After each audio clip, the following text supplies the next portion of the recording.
Shalom saudaraku, selamat berjumpa lagi dalam renungan pengharapan baru dari channel Terang Jalanku. Salam sehat dan senantiasa semangat. Bagaimana kabar Anda hari ini? Saya berharap Anda semua tetap bersukacita dan selalu rindu untuk mencari akan perkenanan Tuhan. Saudaraku, di tengah dunia yang menawarkan suatu jalan pintas yang berliku-liku, maka berjalan di jalan yang lurus bersama dengan Tuhan, itu adalah suatu keputusan yang sungguh memerdekakan batin kita. Mungkin jalannya terlihat tampak sederhana, namun di balik suatu ketaatan yang kita lakukan itu, tersimpan suatu berkat yang sungguh tidak terduga, yaitu ketenangan batin, perlindungan yang nyata, dan kepastian bahwa setiap langkah kaki kita dalam menjalani hidup itu tidak akan pernah menjadi sia-sia. Hari ini saya akan menyampaikan renungan dengan judul Berkat di Balik Jalan yang Lurus.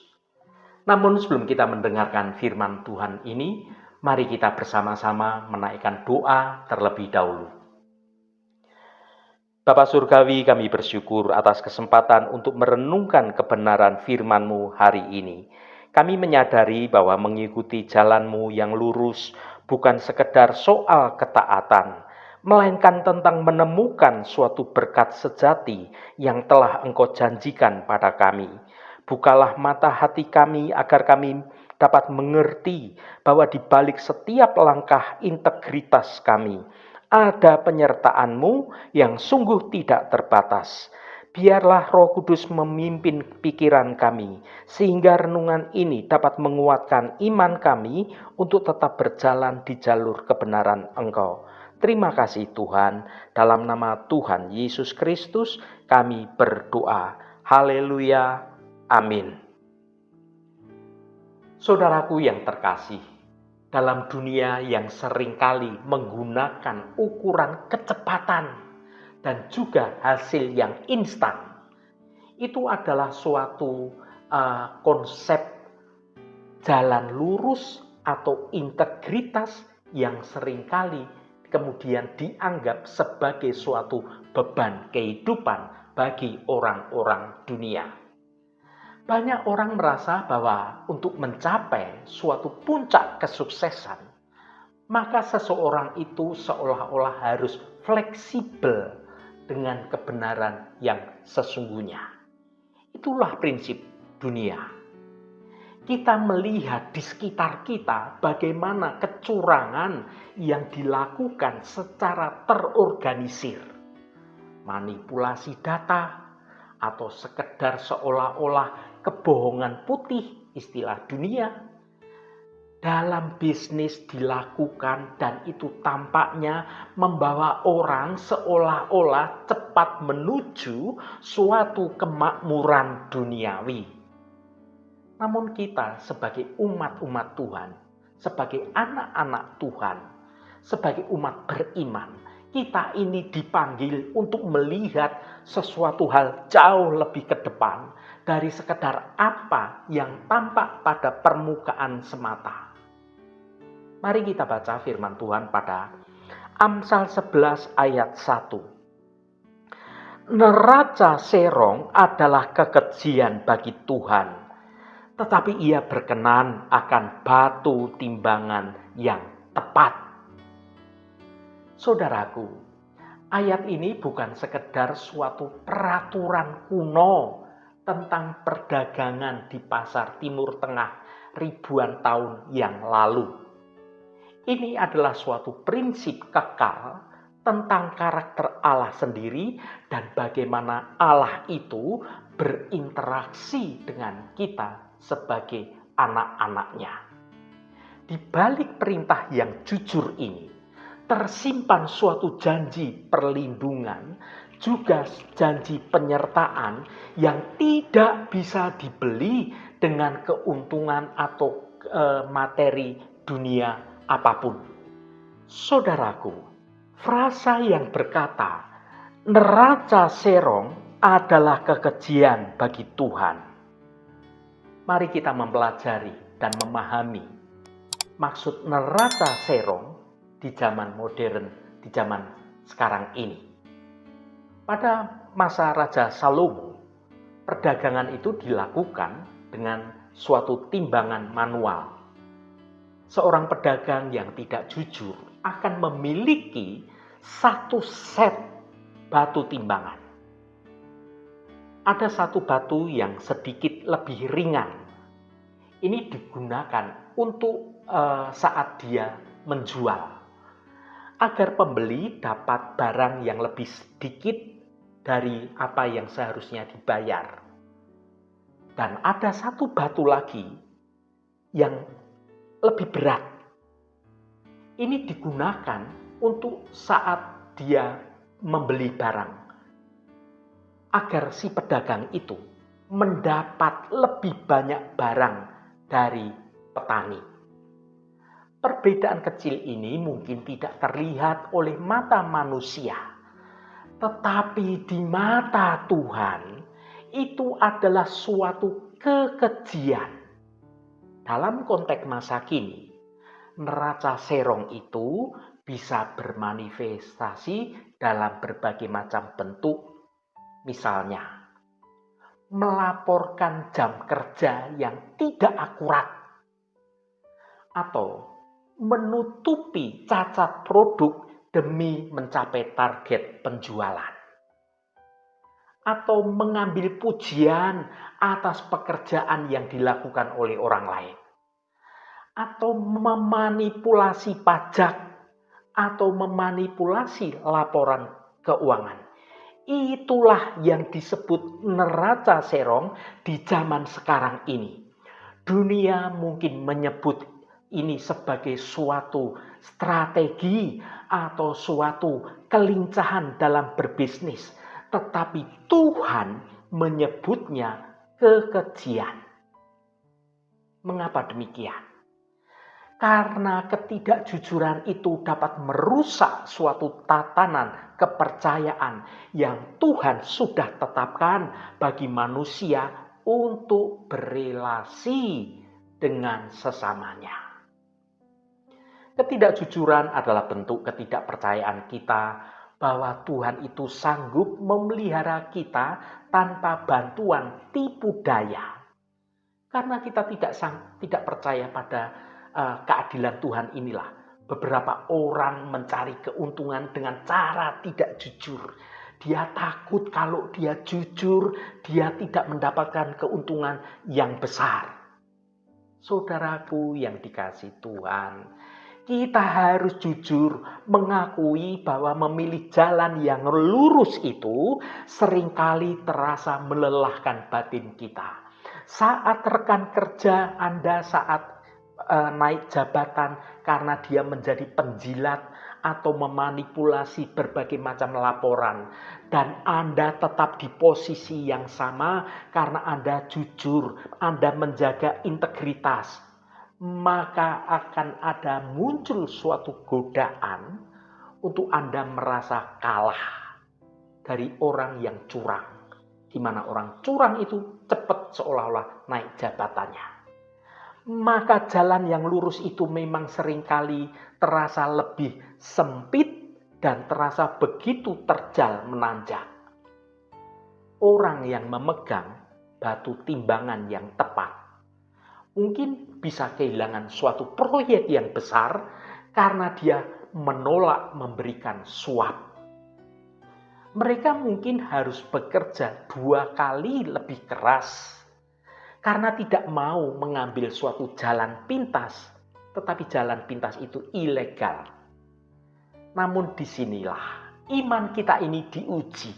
Apakah kita lebih takut pada kekurangan materi duniawi atau kita lebih takut akan perkenanan Tuhan?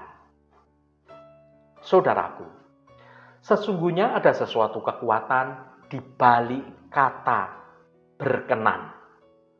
Frasa yang berkata, tetapi ia berkenan akan batu timbangan yang tepat. Kata berkenan dalam bahasa aslinya mengandung suatu makna kesenangan yang mendalam tentang sukacita dan juga tentang persetujuan secara penuh. Bayangkan sang pencipta semesta alam raya ini tersenyum melihat Anda bekerja dan berbisnis dengan jujur. Berkat Tuhan tidak selalu datang dalam bentuk saldo bank yang jumlahnya besar atau yang jumlahnya langsung melonjak. Berkat Tuhan itu seringkali datang dalam bentuk yang jauh lebih bernilai dari hal-hal duniawi. Ada ketenangan batin. Orang yang berjalan di jalan yang lurus tidak perlu hidup dalam ketakutan, kecemasan, kekhawatiran akan rahasia kecurangannya terbongkar. Mereka orang jujur dapat tidur dengan nyenyak karena nurani mereka bersih. Juga ada suatu perlindungan bagi orang yang jujur. Ketika kita menjaga tangan kita tetap menjadi bersih, kita ini memberikan suatu hak legal bagi Tuhan untuk dapat membela kita, untuk dapat memberkati kita. Mazmur pasal 5 ayat 12 mengatakan, "Sebab Engkaulah yang memberkati orang benar, ya Tuhan. Engkau memagari dia dengan kemurahan-Mu seperti perisai." Ada suatu reputasi yang kokoh. Keuntungan dari ketidakjujuran, biasanya keuntungan itu bersifat sementara. Namun reputasi yang dibangun di atas kejujuran akan menjadi suatu fondasi yang tidak tergoyahkan dalam jangka yang sangat panjang. Saudaraku, mungkin saat ini Anda sedang berada di persimpangan jalan. Anda merasa bahwa jika Anda terus jujur, Anda seolah-olah akan hancur secara finansial atau karir Anda akan menjadi mandek. Ingatlah kisah Yusuf di Mesir. Yusuf itu bisa saja kompromi dengan istri Potifar untuk mengamankan posisinya. Tetapi Yusuf memilih jalan yang lurus. Akibatnya apa saat Yusuf berjalan di jalan yang lurus? Yusuf malah masuk penjara. Secara manusiawi, Yusuf tampak gagal. Dari orang kepercayaan pejabat tinggi yang bernama Potifar, dia kemudian masuk ke penjara. Penyertaan Tuhan di dalam penjara itu ternyata jauh lebih berharga daripada kenyamanan di istana tanpa ada Tuhan yang menyertai. Dan pada akhirnya, jalan lurus yang tampak lambat itu membawa Yusuf menjadi orang kedua di Mesir di zaman itu. Mesir adalah negara superpower di zaman itu. Tuhan itu tidak pernah terlambat dan Tuhan itu tidak pernah berhutang pada siapapun yang selalu menjaga integritasnya. Hidup dalam kebenaran Tuhan, hidup berjalan di jalan lurus jalannya Tuhan.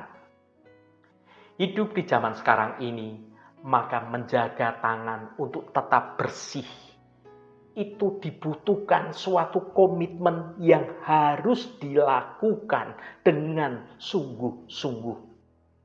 Bagaimana kita untuk tetap bisa konsisten di jalan yang lurus di zaman sekarang ini? Yang pertama, ingatlah siapa penolong kita. Kejujuran bukan mengandalkan kekuatan diri sendiri, melainkan mengandalkan Tuhan sebagai sumber berkat bagi hidup kita. Jika kita yakin bahwa Tuhan adalah pemilik segalanya, maka kita tidak akan merasa perlu untuk mencuri melalui hidup yang tidak jujur. Yang kedua, fokus pada nilai yang kekal. keuntungan dari neraca serong hanya berlaku di dunia ini. Namun dalam perkenanan Tuhan membawa suatu dampak hingga kekekalan. Yang ketiga, membangun komunitas integritas. Kelilingi diri Anda dengan orang-orang yang juga menghargai kejujuran, sehingga Anda tidak merasa sendirian dalam perjuangan di jalan lurus ini. Saudaraku, mari kita renungkan bersama. Apakah ada batu timbangan dalam hidup Anda yang saat ini, yang ukurannya tidak akurat di hadirat Tuhan? Apakah ada area yang di mana Anda merasa harus berbohong dan tidak bisa bertahan hidup dalam kejujuran? Saudaraku yang diberkati Tuhan, berkat di balik jalan lurus bukanlah mitos belaka. Itu adalah janji dari Tuhan sendiri. Meskipun saat ini Anda merasa seolah-olah tertinggal, meskipun Anda merasa orang lain seolah-olah melampaui Anda dengan berbagai macam ketidakjujuran yang mereka lakukan, maka tetaplah Anda berdiri dengan teguh dalam integritas Anda sebagai anak-anak Tuhan.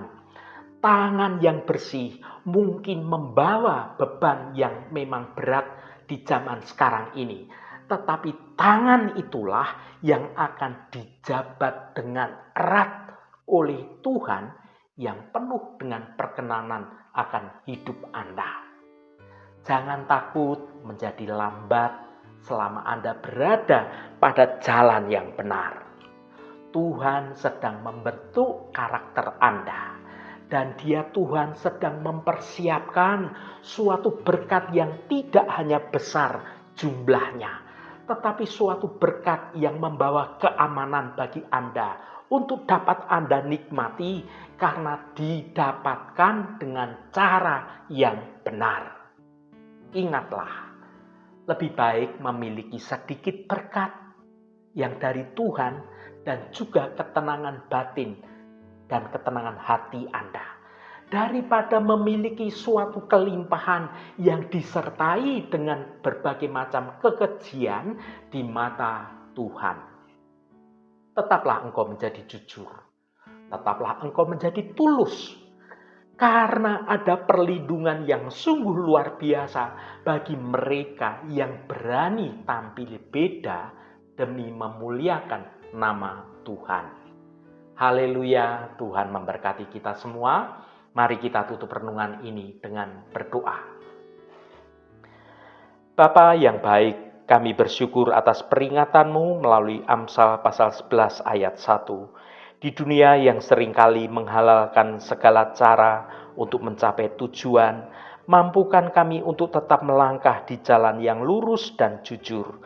Kami menyadari bahwa memilih integritas terkadang membuat perjalanan kami terasa lebih lambat atau penuh dengan tantangan dibandingkan mereka yang mengambil jalan pintas yang berputar-putar. Namun kami percaya bahwa Engkau sangat berkenan pada batu timbangan dengan ukuran yang tepat. Kuatkanlah hati kami agar tetap menjaga tangan kami tetap menjadi bersih. Kami percaya bahwa di balik ketaatan ini ada suatu perlindungan, ada suatu penyertaan, dan ada damai sejahtera-Mu yang sungguh luar biasa. Biarlah hidup kami senantiasa memuliakan nama Engkau melalui kejujuran kami. Terima kasih Tuhan, segala hormat, pujian, dan ucapan syukur hanya bagi nama Engkau Allah yang kudus. Saudaraku, bukalah hatimu dan tengadakan tanganmu.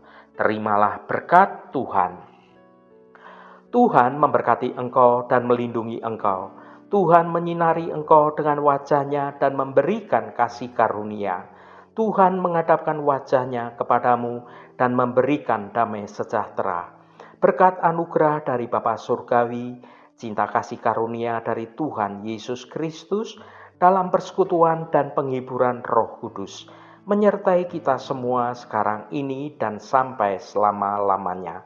Dalam berkat Tuhan Yesus Kristus, haleluya, amin. Puji Tuhan saudaraku semua, biarlah melalui renungan pengharapan baru dari channel Terang Jalanku ini, iman kita terus bertumbuh dalam kebenaran Tuhan. Saudaraku, saya sangat senang sekali dan berterima kasih jika Anda berkenan memberikan komentar pada konten video ini dan bagikan renungan ini pada teman dan sahabat Anda, agar mereka diberkati juga melalui renungan yang Anda bagikan itu. Terima kasih saudaraku, sampai bertemu kembali. Shalom.